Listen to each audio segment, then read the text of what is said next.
Oi, oi, pessoas. Dia 18 de maio chegando, data importantíssima no enfrentamento ao abuso e exploração de crianças e adolescentes.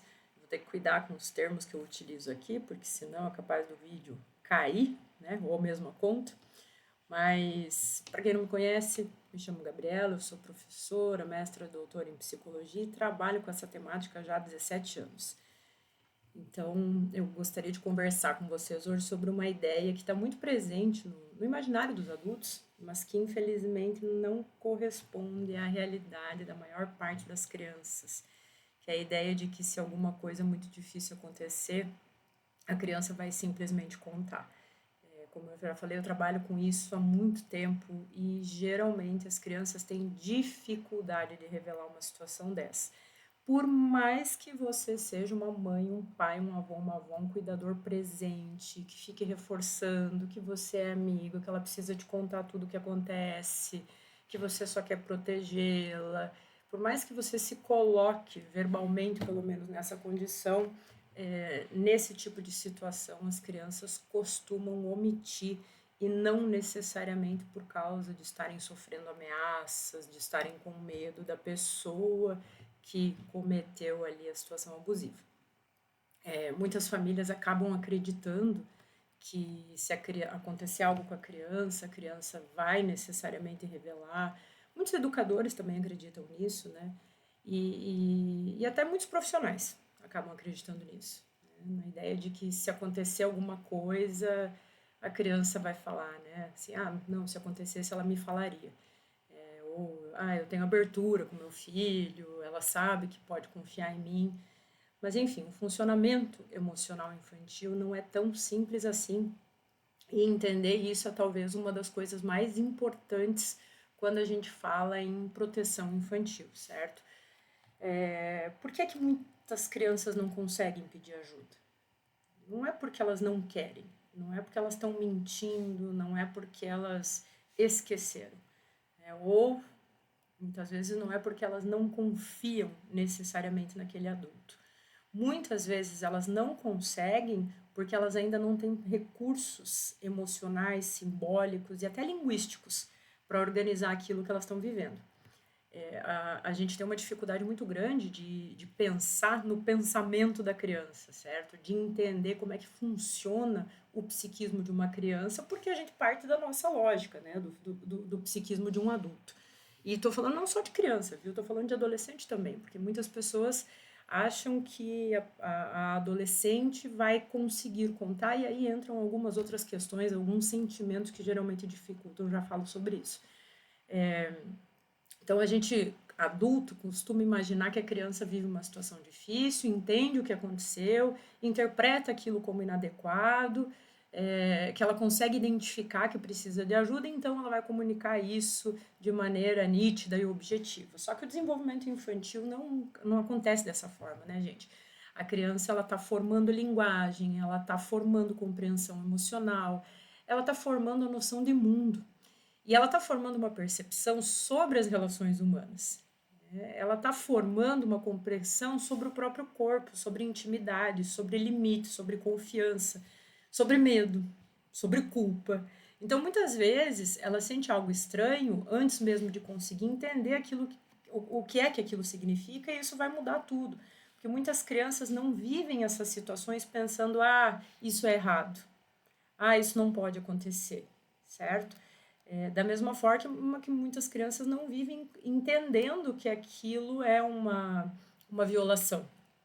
Ela, na lógica de uma criança, o que ela pensa, o que ela sente, geralmente é assim, eu tô confusa, né? Ou eu não gostei disso, eu fiquei com medo, eu não entendi. Por vezes elas pensam assim, talvez eu tenha feito algo errado, sabe? Ou talvez eu vá deixar alguém triste. Não é incomum, gente, as crianças falarem que elas não contaram porque elas achavam que ninguém ia acreditar nelas. Isso, na verdade, é bem comum, infelizmente, certo? Geralmente em relatos ali de meninas de 10, 11, 12 anos, não só meninas, né? Eu falo meninas porque a maioria dos casos é com meninas, mas meninos também. elas vêm dizendo, olha, eu achei que ninguém ia acreditar em mim. E por que isso, né, gente? Porque geralmente, né, essas situações acontecem com pessoas muito próximas. Eu costumo dizer que a gente fica ensinando as crianças a terem medo do estranho, do beco escuro, do homem do saco, quando na verdade esse tipo de situação acontece geralmente dentro de casa ou com pessoas em quem a criança confia muito. Então, por isso que ela fica com essa ideia de que talvez ninguém vá acreditar. Então, às vezes, nem isso elas conseguem formular nitidamente, certo? Muitas crianças vão apresentar sofrimento e sofrimento em decorrência disso e não vão conseguir falar sobre, porque elas não estão entendendo o que é que está acontecendo, elas nem estão entendendo que elas estão em sofrimento.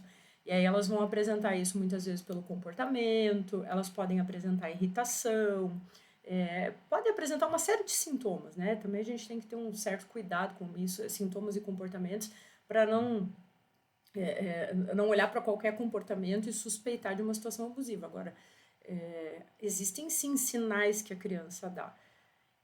Ela pode apresentar, por exemplo, dificuldade para dormir, um medo repentino de uma determinada pessoa que antes ela não tinha medo. Geralmente apresenta mudanças na escola. Então, na escola, ela fica mais ou menos quieta. A alteração brusca de comportamento é um sinal que a gente costuma levar em consideração. Eu digo alteração brusca, né? Então, vamos dizer assim, a criança ela sempre foi muito expressiva, muito alegre, saltitante, e de repente ela começou a se isolar, a ficar mais quieta. Então, é nesse sentido, tá? Então, ela pode apresentar uma série de coisas no contexto, tanto no escolar como no contexto familiar, só que na escola geralmente a gente percebe com mais nitidez, porque a criança passa muito tempo lá, né? É, não lembro se eu já falei aqui, mas a tentativa de evitar determinadas pessoas ou lugares, né? Não querer mais ir a um lugar que ela costumava gostar de ir. Por exemplo, uma aula de judô, uma aula de sei lá, de inglês, de música, uma oficina que ela fazia parte, uma aula de esportes, né? Enfim, então a gente precisa entender que a linguagem infantil nem sempre consegue transformar as experiências, que são muito complexas, ainda mais uma experiência dessa, numa narrativa organizada, e isso é bastante importante. Entender isso é muito importante. Ou seja, a criança ela não pensa e não fala como um adulto. Ela não é um adulto em miniatura. O desenvolvimento infantil ele acontece de forma progressiva. Inclusive, a própria capacidade de organizar memória, emoção, linguagem, tudo isso está em formação. Então, às vezes, a criança lembra de fragmentos. Ela lembra de sensações, ela lembra de cheiros, de coisas que ficam desconectadas para elas, né? Ou de um momento específico. E aí um outro ponto é a gente entender que isso não significa invenção, né? Quando vem essa coisa fragmentada, não é que a criança está mentindo necessariamente ou que é uma invenção. Nem necessariamente significa uma fantasia, porque eu acho que quando a gente se depara com um relato de uma criança, uma das primeiras coisas que a gente pensa é, mas será que ela está falando algo que vem da realidade?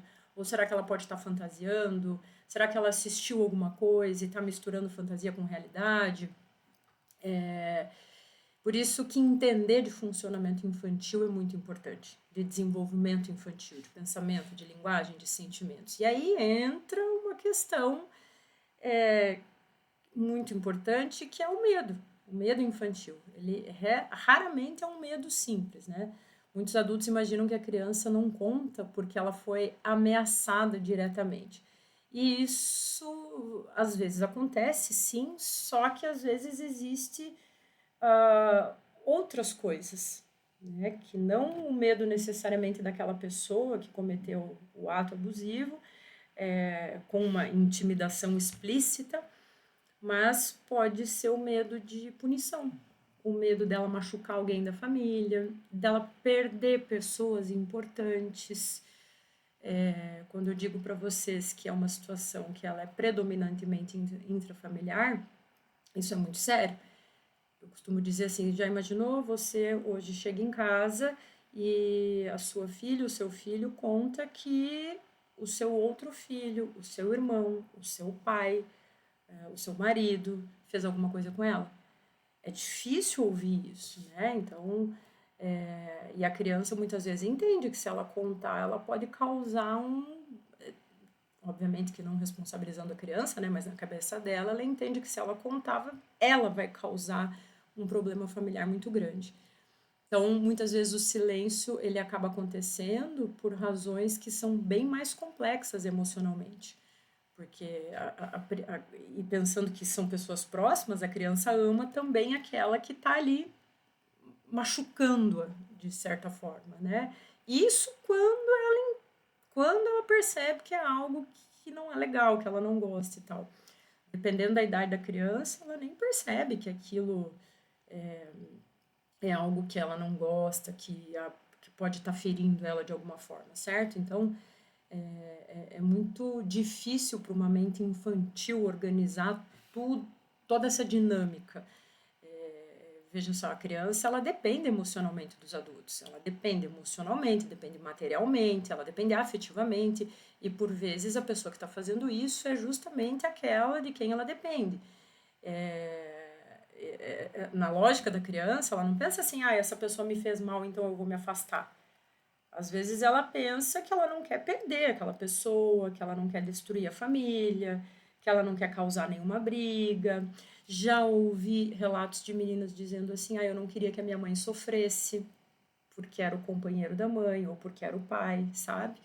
Ou porque era o avô. Então, percebam como isso é muito distante da forma como os adultos imaginam que uma revelação vai acontecer. Geralmente os filmes mostram uma criança chorando e dizendo nitidamente tudo o que aconteceu. Só que a vida real é bem diferente. Muitas vezes a criança conta as coisas pela metade, né? Pode acontecer também dela contar e depois ela voltar atrás. Ou dela contar sorrindo, contar brincando, contar em pedaços. E é por isso que muitos adultos não percebem, muitas vezes, né? Ou pior, muitas vezes eles pressionam demais a criança tentando obter uma clareza ali, uma nitidez que a criança não consegue trazer. E aí ela se fecha ainda mais. Porque quando ela percebe que existe algum tipo de desespero ali no adulto, um choque, às vezes uma raiva, né? Ou quando ela percebe que virou um interrogatório, ela ela fica acuada, né? Ela pode sentir que perdeu ali, de certa forma, o controle da situação e vai tentar até proteger o adulto emocionalmente. É muito comum que a criança pense assim, eu não devia ter falado, eu fiz minha mãe chorar, certo? Ou agora que eu contei, todo mundo está brigando. Por isso que a proteção infantil é algo que começa num vínculo seguro. Começa quando a criança aprende ao longo da vida que ela pode errar sem perder o amor daquela pessoa ou daquelas pessoas. Ou que ela pode sentir medo sem ser ridicularizada, que ela pode falar as coisas difíceis sem causar o desespero ou sei lá, uma explosão emocional na pessoa, nos adultos, né? Porque, gente, muitas vezes os adultos dizem para ela assim, você pode me contar tudo, só que a criança, ela observa outras coisas, né? Ela observa a forma como o adulto reage. E observa como o adulto reage a outras situações, por exemplo, ao choro, à desobediência, à raiva. Então, se toda emoção difícil da criança vira uma punição, explosão ou vergonha, a criança ela aprende que algumas coisas precisam ser escondidas para preservar o vínculo. E isso tem relação direta com o desenvolvimento emocional. Ela aprende sobre segurança através das relações, né? Por isso que criar proteção não é transformar a infância numa paranoia, não é ensinar medo constante, é ensinar autonomia emocional, corporal, de forma gradual, certo? É a gente conseguir ensinar que se algo deixa a criança desconfortável, ela pode procurar ajuda, se algo confundir essa criança, a gente vai poder conversar sobre isso, mas lembrem-se, né, que aí todos os nossos comportamentos em relação a outras coisas também tem que estar sinalizando isso para a criança. Imagina se você, toda vez que uma criança faz alguma coisa errada, que ela desobedece, se você responde com uma explosão, numa situação dessa, que ela entende que ela fez algo errado, ou que ela desobedeceu alguma coisa, o que pode acontecer? Né? Então, por isso que eu digo que parece simples, mas muda completamente a forma como a criança organiza as situações difíceis, né? O silêncio infantil, ele não é uma coisa que nasce do nada. Não é algo que vem do nada, como muitos pais, muitas mães costumam pensar, né? E além desse tema aqui, tem outros também que são muito importantes, que muitas vezes os pais falam, mas eu não tinha notado nada, certo? Ela nunca deu sinais de. Então, é justamente por isso que proteger as crianças exige adultos emocionalmente disponíveis. Pessoas que estão, vou usar um termo aqui que tá na moda agora, né? Regulados e bem preparados. Então, a proteção ela começa muito antes de qualquer revelação. Ela começa lá na forma como a gente escuta as crianças todos os dias. Espero que vocês tenham aproveitado a aula. É uma aula, né? Eu falo isso porque eu sou professora, mas é uma prosa aqui que eu espero que ajude todas as pessoas que cuidam de crianças, que ajude a gente a mediar de uma forma mais acolhedora as necessidades de crianças, sejamos nós pais, mães, avós, cuidadores, profissionais, educadores, certo? E se você gostou dessa aula, me segue aqui, continue acompanhando o conteúdo aqui do canal, também nas redes vizinhas, né? Eu tô lá como doutora Gabriela Betti, compartilho conteúdo diariamente. Nesse mês de maio aqui, obviamente, que o conteúdo vai ser mais sobre isso, mas eu trato de diversos assuntos da área da psicologia. Até mais!